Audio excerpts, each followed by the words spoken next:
He's now been Belgian champion time trial, Belgian champion on the road. European champion time trial, European champion on the road. World champion time trial, world champion on the road, and now both in the Olympics at 24 years old.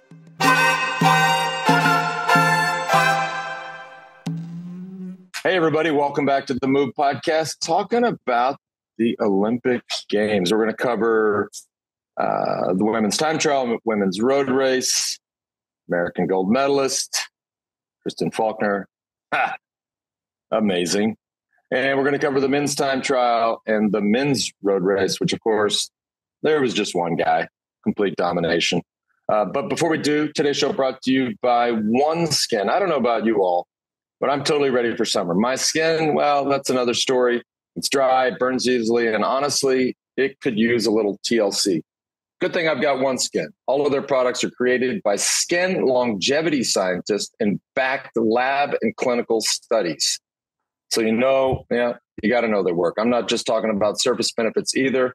Their OS1 peptide. Now, this is the thing that targets the zombie cells that cause lines, wrinkles, and sagging skin. As I said a lot last month, this is not anything that George Hincapie knows about. However, the other three guys on this show know it all too well. It is scientifically proven to reverse skin's biological age at the cellular level. So whether you're laying out on the beach, hiking around, heading out on vacation, OneSkin's OS1 powered sunscreens block UV rays while targeting the UV-induced skin aging that you already have. Get started today with 15% off using the code THEMOVE at oneskin.co, not .com, oneskin.co. The code is THEMOVE. That gets you 15% off. Also today brought to you by AG1. Look, it's all about taking control of your health. Morning routines are critical to me, and one of the most important parts of my routine is drinking my AG1. I drink it at home. I got it stashed in the fridge. I drink it on the road. I travel all the time. I got my travel packs. It has become a daily ritual because, well, taking control of my health is a big damn deal to me. It's a foundational nutrition supplement that delivers daily nutrients and gut health support and is backed by multiple research studies, so you can trust what you're putting into your body. There's one product that I trust to support my whole body health. It is AG1, and that's why I've partnered with them for so long. It's easy and satisfying to start your journey with AG1. Try AG1 and get a free 1-year supply of vitamin D3K2 and 5 free AG1 travel packs with your first purchase. Head on over to drinkag1.com/themove. That's drinkag1.com/themove. All right, let's talk about the Olympics. All right. By the way, I've been watching all this stuff. I mean, we're going to talk about cycling, but I think the Olympics, I just want to get this out of the way. I think it's so cool. Like this should, and by the way, part two, y'all remember in the old days when you would want to watch the Olympics, you just got to watch. It was just what came on TV, and whatever they wanted to show you, you had to watch. Like now, and of course, Peacock was our partner last month, but you can pick any sport. Like if I get TVs on our hair, I don't know, prelims and the 200 on the track. Like I could go pick badminton and watch it. I could pick swimming. I could pick cycling. I could pick golf. How about Scotty Scheffler coming from behind? You could watch all these sports. Like what a fucking time do we live in? I mean, can I get a little support here on this? I mean, it's true. It's actually it's kind of distracting. It's hard to pick one because you're like, I want to watch this. I want to watch that. Definitely a lot going on. Yeah, I agree. I was watching it. I was thinking, what a fortunate time we live in. You were at the discretion of what they would show you on one channel, and it was usually the big stuff. Like all of us remember as kids watching hockey, right? But yeah, whatever you want. It's right there at your fingertips. It's amazing. Yeah. All right. What order do we have? We're going to talk about 4 events here: men's and women's road and time trial. Let's start with the women, because I thought this story of Kristen Faulkner yesterday winning the road race was. I was actually traveling, so I had to watch. Thank God, again for Peacock, I was able to go back and rewatch the race. But I got, as you do in this modern culture, there's no surprises anymore. I got tipped off that she had won. But what a story, right? Girl grows up in Alaska. Like she grows up in Homer, Alaska. Like I thought that was a character on The Simpsons. Like I didn't even know that was a place. and then she's a rower, which is actually decent crossover sports wise from rowing to cycling and vice versa. Then she is a venture capitalist, which I just found so interesting, and I had tracked that story. But she had one of these moments as a VC. She said, "This is the way that I understand the story to go." She said, "Look, let me just go try this. I can always come back to venture." Right, and she made the leap and left her job and dedicated her life to being a professional cyclist, and now she's a gold medalist. Like and you know, Johan, I'm sure you have thoughts on this, but I know it was strategic and tactical at the end, but there was no gifts there. Like she was there. I mean, this was sometimes in road cycling and in road races, especially in a race like the Olympic road race, there can be some chance and some luck involved. Like to be there with Lotte Kopecky and to, you know, find the time to go and then to just put the hammer down. It was so impressive. And then just the whole arc of her story. No, she was the strongest by far. I mean, if you look at the race, you know, I mean, and the same happened in the men's race. It was basically a race between Belgium and Holland. Those were the two strong teams with the strong favorites. But Kristen Faulkner was there when the move went. She was the driving force. First of all, then out of that group, Vos and Blanca Vas go away. And she is the one that on the last time up the cobbled climb, she goes, Kopecky could barely follow her.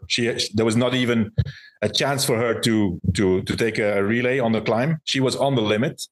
And you could clearly see that Kopecky took a turn whenever Faulkner slowed down. The decrease of time was always when Faulkner was pulling. So you could see that she had a lot of power left. And as soon as they caught them, then there was this, you know, supervision between Marianne Vos and Lotte Kopecky, and she took advantage of it. But hey, she won because she was the strongest. There was no luck involved at all. She was the strongest by far. Yeah, Johan. I mean, when she got away with Kopecky, like you said, she was doing most of the work. And it's not like Vos and the other girl, they were actually working together quite well. I mean, they were 11 seconds ahead, not at all waiting for them, but she basically powered them back and not even hesitated for a moment. Once she caught back on, she attacked that group. It was an incredibly impressive group. But I was wondering, we've heard about Vos, we've heard about Kopecky all year long, racing the classics, doing all these preparations. What has Faulkner done before this? I mean, where has she been racing? I mean, she obviously showed up to the Olympics with the track in mind. The road race is sort of like a backstory for her. She ended up winning the road race. Now she's got her real goals coming up this week. Like, what was her lead up like to the Olympics? Do you know, Jan? I don't know. I haven't followed it. I do know that she was a substitute and she got called up last moment because initially there was this other American lady, what's her name? Taylor Nip. Yeah. Who did the time trial and the triathlon. So she gave up she was the one who was normally going to race the road race.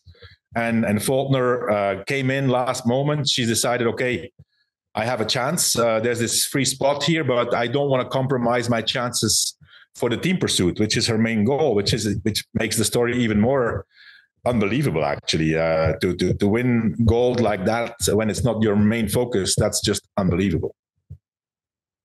Well, think of what this does for her VC future, Lance. You know, it's a little easier to take a meeting going forward, I would imagine. It's cool how that worked out, because one of the other side stories, and I don't think it was new this Olympics, but how so many of the female athletes need to work. They have careers, especially in cycling. And to walk away from it knowing you can come back, that's a big thing. But that was a big discussion this year about a lot of the athletes that cannot focus on it full time because they also have to support a career. Yeah. It's trending in the right direction. And look, I think if you look at cycling in America. And if you just looked at medal counts, I mean, it's these are good days for women's cycling in America, right? We got second in the mountain bike race. We'll see how Chloe Dygert does in the pursuit. And certainly that trend's the same in other sports. I'm a big fan of swimming, and it took 9 days for the American men to win an individual gold medal, which was last night when Fink won the 1500. That's unheard of in American men's swimming. So these are look, it's back to Kristen Faulkner. I mean, it's a road race. Anything can happen. We'll talk about the dynamics of the Olympics specifically, because there's all these weird things. The much smaller teams. The field is much smaller. There's no radio communication, which I think is super interesting. So you got to be a little lucky, but she didn't need luck. She just dominated, and you would also think, I mean, what a cycling is not a huge sport at the Olympics. So you want a person like Kristen Faulkner to be able to leverage that story. She's got a great story. Like if you're thinking, right, the classic example, like, hey, you just won the Super Bowl. What are you going to do now? Oh, I'm going to Disneyland. Like they do that with the most interesting people and the winners. Like she's got a hell of a story. Like who hopefully she can take advantage of that. And then if she's listening, which I doubt she is, but when she's done racing bikes, maybe she'll come back and be a venture capitalist with Next Ventures, if I had to say. Not only that, Lance, you mentioned no radios. If you watch the course, I mean, there was millions of spectators along the sides of the roads. So getting any kinds of information, and the course was so tight with thousands of corners. It's not like you can send your teammate back to the car, like, hey, go ask Johan what the time gap is or what's happening. Like this was a race on pure instinct. And for being a cyclist, relatively new cyclist to the sport, I mean, what she did was unbelievable. She raced on pure panache and instinct, and really took the race by the horn, so to speak, and it was just incredibly impressive to watch. Yep. And if you look, she only started road racing seriously in 2020. That's only 4 years ago. That's incredible. I mean, I think she went on a little American team. Then she was 2 years on Jayco Alula on Jayco, and now this is the first year she's on EF, I guess. But that also, for her this was probably one of the easier races for her tactically, because there's not a lot of tactics involved. It's pure strength. I guess in the other races, she's probably going to have a little bit more difficulties because her lack of experience. But anyways, I was impressed about the power. And as I said, when I was particularly following Kopecky, of course, because I thought she was the favorite, but I could see clearly that she was completely on the limit. She could not have won this race at all. You saw it. I mean, I've watched a lot of Kopecky over the years. I mean, she was all over the bike. That was not a comfortable situation for her. She was fighting the bike. Yeah. And I don't know how well Kristen Faulkner knows. I'm assuming. She's a very bright girl, so I'm assuming she knows what to look. You have to see those things, right? And so, you feel that, right? I mean, when you're away with somebody, you feel whenever they take a pull, you feel how much power is there. Also, I think we have to highlight, Marianne Vos. What an incredible rider. I mean, she was almost Olympic champion again at 37. These were her fifth Olympics, her fifth Olympic Games. Wow. And she's been top 10 in all 5 of them. She won, of course, and she won in London. But yeah, I mean, she's the GOAT. There's no doubt about it. This is the best woman cyclist ever. Let's talk about the men's road race, since we're talking about this circuit and the sort of the intricacies around these smaller fields, no radios. Let's stick with the road race theme. And there's not a whole lot to talk about there. I mean, this guy came out of the tour. I feel for these guys having to come out of a tour that was that demanding. I mean, we talked about it every day. We saw how exhausted the guys are getting. You got to then get up again for a time trial, and then get up another week later for a road race. He had it perfectly calculated and planned out. Like it was totally unbeatable. It almost lost. I mean, didn't almost, but certainly had that moment at the end. It wasn't that exciting, frankly. I mean, when he went, it's like, all right, this guy's going to crush everybody. Until he had the flat, and I was like, wow, this is interesting. Well, just watching it. I mean, if there was radio in the race, I'm sure somebody like Johan would be like, hey, stop doing all this work. I mean, Remco bridged up to that breakaway and essentially didn't even look back and just rode the best guys in the world, guys that just finished the Tour de France, barely asked them for any help and essentially rode them off the wheel on a course that on paper doesn't look that hard. I mean, of course, it's very technical, short, steep climbs, but to be able to ride these guys off of your wheel and then just keep going, end up ultimately catching Matt Ross and riding him off his wheel, who spent his whole season getting ready for this race, still rode an amazing race, got second place. But I think radios would have been a lot different because I think a lot of the directors would have been like, hey, let these guys work. You're in a big group here. But he was just on those days. We all know if you finish the Tour de France strong, you might not feel great just hanging out around the house, walking around the house. But sometimes you get on that bike, and after a good Tour de France, you can dig deeper than you've ever have. And I think mentally he was just on one of those days where he was not scared of anybody and didn't think anybody could even stay on his wheel. Yeah, I think, first of all, as you say, Lance, only 89 riders at the start of the race. That's very special. But, the advantage is it was 273 kilometers. So there's only 10 or 15 riders who can do this, right? That distance. No matter, it was still 2,800 meters of elevation. And so the guys that came out of the Tour de France, since the professional cyclists are able to participate since '96, there's never been an Olympic Games won by a rider who did not finish the Tour. Always coming out of the Tour. But Remco I think he was in a great position because it was Belgium versus Holland. And it was basically Mathieu van der Poel versus Wout van Aert, because those were the two big favorites for this kind of circuit. And initially, Remco missed the move when Mathieu van der Poel attacked. And he was smart enough to sit back and play the game of the team. And then when they came back, he said, okay, this is it. I'm not going to get caught anymore here by tactics. He just went. He called everybody. And what's so incredible about Remco Evenepoel is, first of all, we know how strong he is, but how aero he is. If you look how he rides, and at the end with Valentin Madouas is not a tall guy. He's a tiny guy. He looked massive compared to Remco behind him. And he was on a mission. He knew for sure that he was going to finish alone. And for him now to double gold medal, he's now been Belgian champion time trial, Belgian champion on the road, European champion time trial, European champion on the road, world champion time trial, world champion on the road, and now both in the Olympics at 24 years old.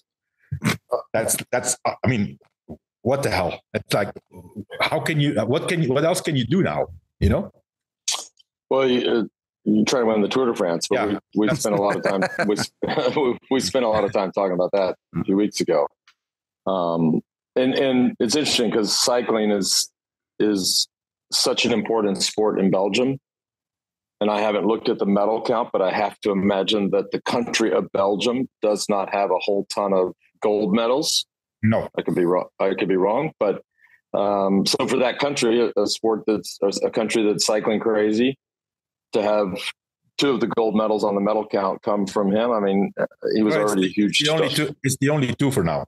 We only have 2 gold medals right now. Well, there you go. So that's thank you. On the contrary, U.S. Has very strong gold medal count right now. But in terms of cycling, look, we won the women's road race. Matteo Jorgensen had an incredible ride for 4th place. Was so devastated not to get that bronze medal in the end. But he's racing against Kristen Laporte, who's his teammate, one of the best sprinters in the world. But I was very impressed with his ride. He was one of the best 3-4 guys in the whole race. Tactically rode a great race. Was always there, made the selections when it needed to be done. In fact, created the selections. So it was a great cycling Olympics so far for the United States. And Johan, what you touched on Van der Poel's attack, and I witnessed it as well. I thought that was, wow, this kid has some power today. But then he just vanished. Like you didn't. He missed the move. He missed the move when Remco. So anyway, there was a group away with non-favorites, you would say. But anyway, at that point in the race, after 230K, you have to consider that, and especially on that course, that everybody who's able to go up front has to be considered as a potential winner of the race. I think what happened with Van der Poel is, first of all, they only had 3 riders, the Netherlands. One of them was Dan Hol, who did the whole race pulling together with one of the Belgian guys. And then he had Van Baarle left. Van Baarle corrected 2 times the situation, and he was caught out. And of course, the Belgians had the advantage once Remco was in front. Van Aert was on his wheel. The second time he barely keep it, but he kept the wheel, or he went back to the wheel, and Van der Poel was caught out. It was a tactical race, and the Belgians were in the majority with Evenepoel and Van Aert. Van der Poel said that he had good legs, that the legs were good enough to win, but I had the impression also that he was not in a super day. He was good, but he didn't have a great day. Not like last year, for example, in Glasgow. It was not the same Van der Poel. No. Yeah, the same Van der Poel as last year in Glasgow. He would have been able to go with that counterattack from Remco, no doubt, and been able to match that sort of effort. But he was, like you said, a little bit off. Yeah. I think maybe I'd love your thoughts. Are we seeing more of this trend of these riders peaking very, very early? As you said, Remco's only 24. Look what he's accomplished. Are we just in general going to see them peaking at this age and then starting to fade at 27, 28? Oh, it's too early to say. It's too early to conclude that, but we have to. It's obvious, but we have to acknowledge that they are appearing much earlier, right? At 21, 22, even younger than 20. And obviously Remco at 24. It will take time to see if this sort of stuff lasts. You got to keep in mind, right? There's going to be another crop of 20, 21, and 22-year-olds coming behind them if this trend is truly a trend that continues. So they're showing up earlier and younger. And time will tell if that takes its toll. One would hope not. I mean, imagine a world where they continue to improve and you've got a new batch of kids in their early 20s. Oh, hell. I mean, it's on. So TBD on that. Yeah. I also think that the times of the long dominance of a cyclist it's going to be shorter and shorter. We see that the gap. Like, for example, we have Van der Poel and Van Aert. Those 2 guys were like 3 years ago, they were like, okay, these are the 2 and nobody can touch them, right?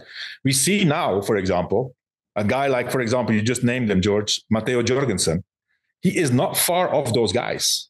He is very close to those guys, and there's more and more of those guys getting really close. So their complete dominance, in my opinion, is they're still up there. They're still with the best. Sometimes they are the best, but they're not all the time the best anymore. And I think we're going to see that more and more, that, it's always the same. You have a few guys who set the benchmark, and then the gap between the rest becomes smaller and smaller over the years until we have another dominator coming up. But I think that's just a normal evolution. Before we get to the time trial and a little bit of business here, just the last thing real quick that I saw on the road. I mean, how epic. You have the picture behind you, Johan, but in terms of, and we touched on this after we were all together, or you and I were together in Paris, riding the circuit. I just thought, I think I said it on one of the shows, like the city of Paris is going to show itself and show off so amazingly well during the road race. Like that finishing shot, like you're tight on the rider, you come wide, and bam. I mean, squared up on the Eiffel Tower. I mean, fuck. I mean, you just can't think of a more dreamier finish line. It was so good. Yeah. And then if I were a betting man, sorry to interrupt, Johan, I would say Remco had envisioned that finish in his head. I was just gonna say and planned it. No, he did say that in his interview. Yeah. He said he wanted this shot. He wanted this shot. He had it all planned out, and that's pretty amazing. It's amazing.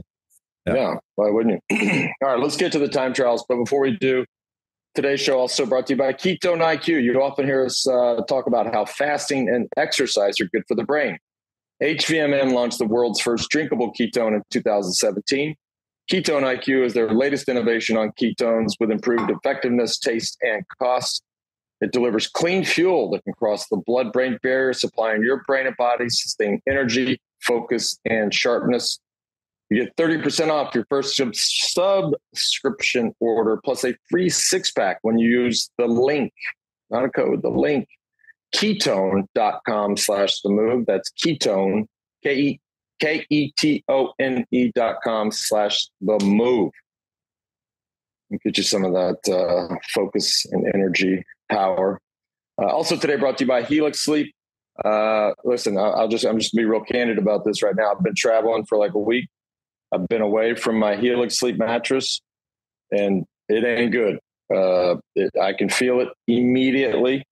Right, this is just a personal story, true story. Helix has reinvented the game. You go on, you take a 2-minute sleep quiz. You talk about your sleep characteristics. Fully customized mattress, also fully refundable. It's a game changer, and don't just take it from me. GQ magazine, Wired magazine have all rated it the best mattress out there.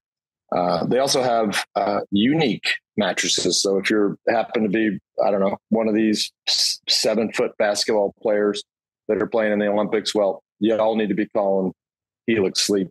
It truly changes the sleep dynamic. And by the way, sleep is so critical and important when it comes to recovery and preparation for the next day. Helix is offering up to 25% off all mattress orders and 2 free pillows just for our listeners. Go to helixsleep.com/TheMove. That's helixsleep.com/TheMove. George, I see you're back home. So I'm a little jealous. You're back on your Helix mattress. Yeah. Absolutely. Loving it. Yep. Jesus. Time trials. We can spend some more time talking about Remco Evenepoel, I guess, but the one thing I will say about, well, of course, we did see rain, certainly in the men's time trial, a lot of it. We are very lucky we did not experience rain in that road race. I think we talked about that in an earlier episode, but everybody that now has seen the race and watched the race, you know what we're talking about. Like, it would have been a disaster on those roads. The time trial was different, right? It was pancake flat, not that far from the road circuit, but actually you would have thought you were in 2 totally different places. A lot of feedback going into the race about the road surfaces. You heard a lot of riders talking about the poor quality of the pavement and how bumpy it was. But Remco, and I mean, you touched on how aero he is on a road bike, Johan. I mean, his package. All right, hang on. That sounded weird.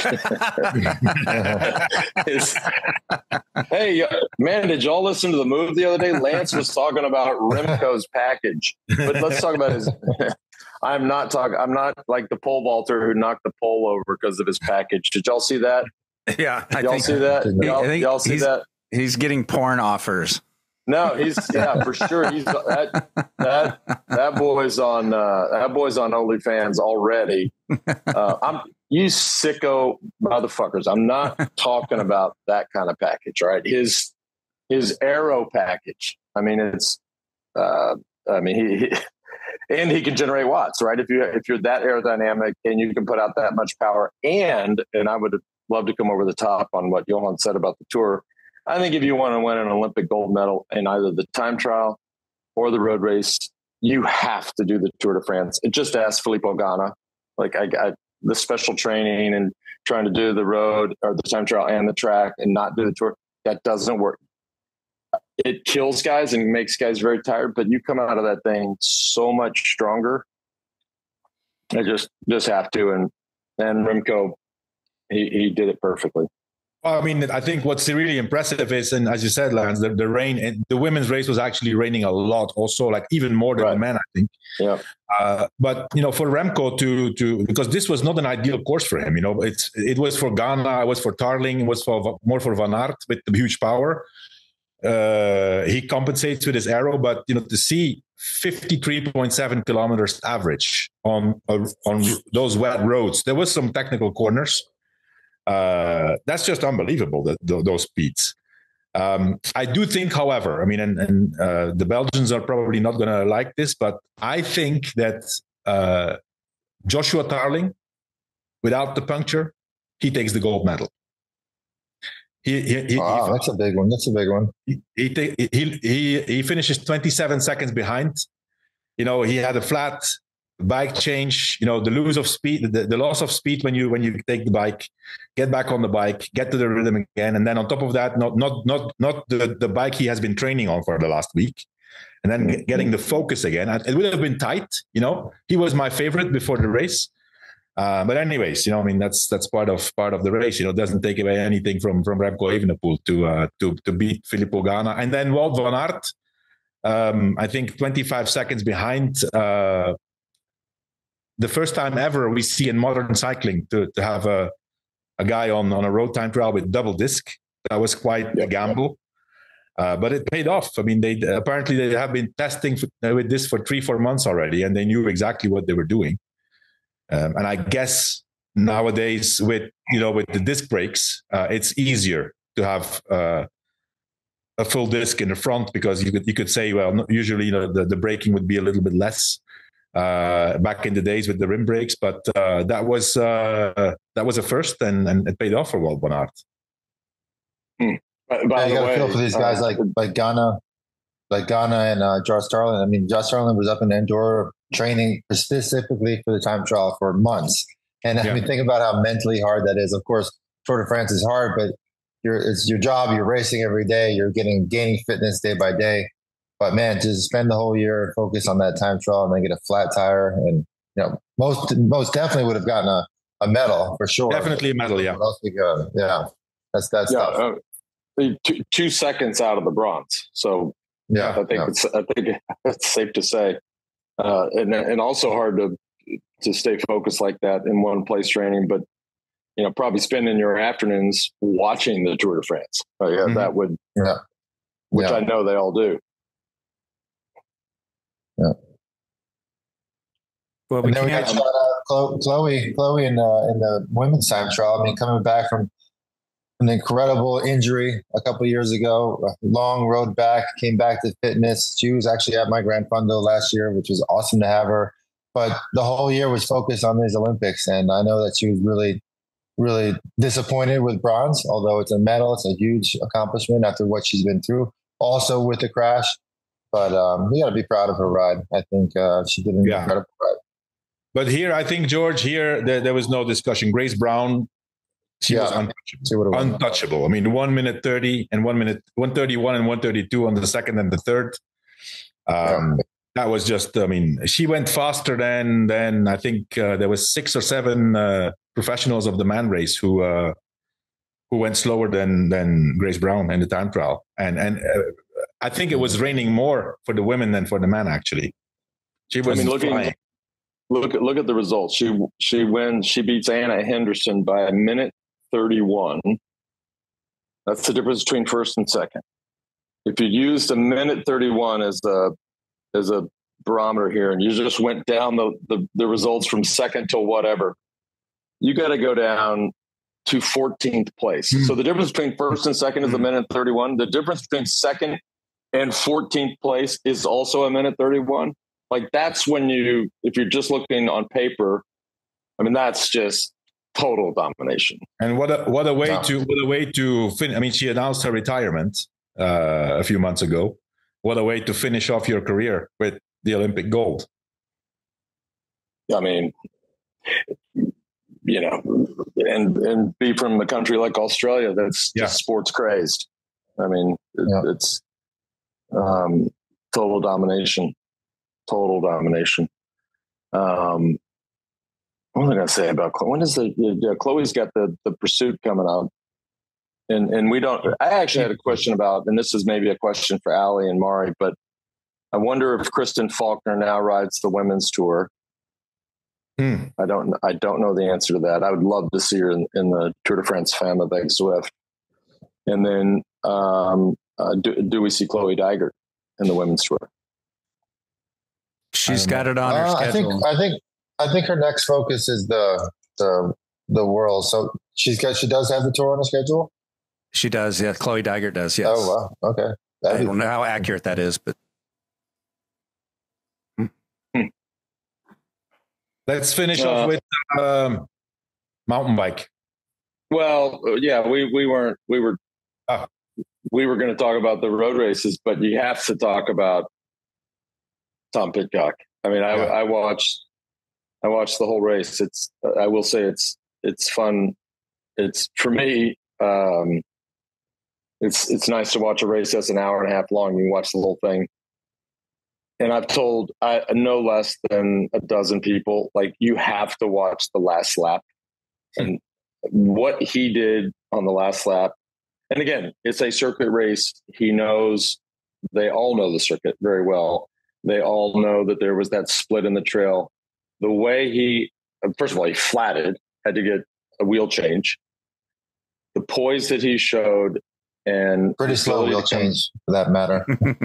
It's funny you say that, George. I watched it and I thought, what the hell is taking this guy so long? I've heard. Yeah, I know. He had to go find it. Like, shouldn't you have the wheels kind of ready? Well, give me a second. I got to go find it. I had the initial same reaction, George, but I then checked with somebody who was there. And so the rules say that you are not allowed to have the wheels outside of the tent. The thing is that this mechanic was also on duties for bottles. And then when he saw he had a flat, he ran into the wrong tent. So anyway, that was a bit messy. I mean, you don't want to be the mechanic where they say, all right, your job is to hand up bottles. All of a sudden, the defending Olympic champion has a flat. I'd run into the wrong tent too. I mean, the pressure. But anyhow, the poise that he showed, it's not easy to come back. I mean, everything in the mountain bike is about position and whole shot. Yeah, the field had been sorted out a little bit, but for him to come back and to time it just right, I mean, what a boss move to come on the inside like that. Again, I've told so many people, I said, just go watch the last lap. Like, I still think he wins if he waits through that section. It's interesting to watch the reaction. Obviously, he passed a Frenchman and the crowd was not too pleased. I thought the Frenchman was cool. He said, look, that's racing. And he would have done the same thing. The Frenchman, if there's other images, the Frenchman was a bit ahead because he attacked him on the last time. And he made a mistake, actually. He made a mistake before that because all of a sudden it was outside of the images, but all of a sudden Pidcock is in first position again. So I've seen a video where Koretsky makes a mistake. And I think that's where he lost the race. Correct. I think he was very gracious in accepting defeat. And also, he was. If you look at the whole race, I mean, Pidcock and Koretsky were already ahead. Then, Pidcock punchers, I think he deserved the win. He did an amazing race. I mean, but for him, Koretsky, like you said, Johan, he run an incredible.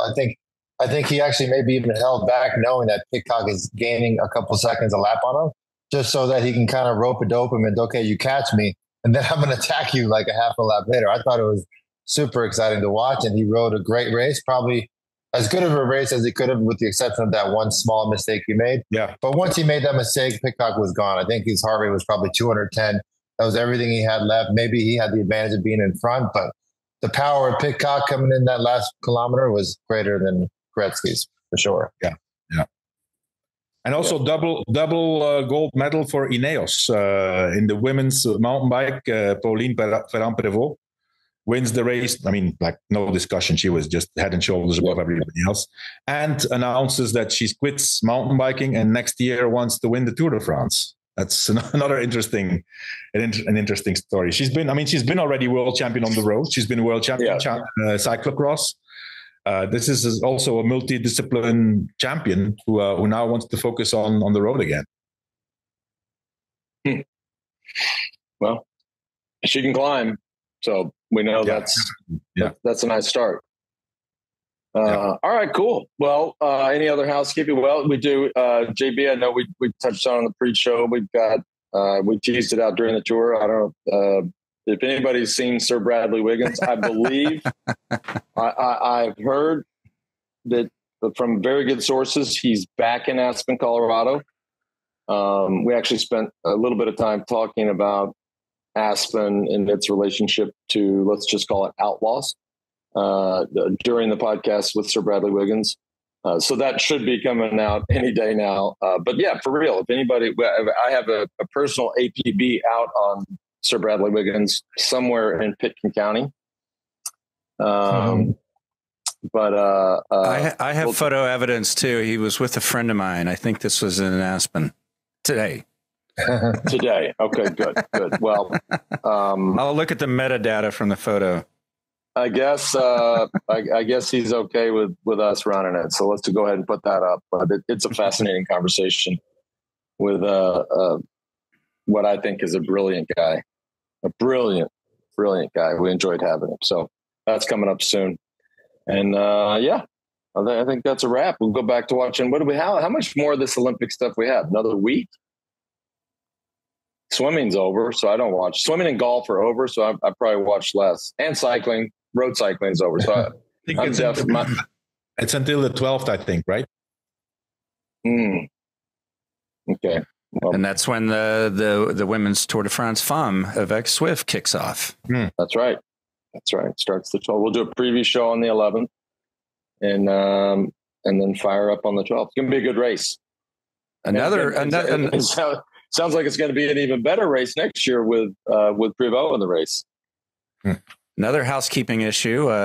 Enzo Hincapie picked up another title since we last did a show. Jesus Christ! What did he win now? I mean, we have the road race. What did they? George? Well, no, road race time trial. That was it. Road race time trial right after a week after Aspen, we came back from the tour. So it was a good national championships for him. What do they have the criterium too, or they don't have that? He was second in that. I think he was a little bit mentally checked out, so he kind of lost the sprint. But his goals were the time trial and the road race, and he won them. So it's good. Wow. Yeah.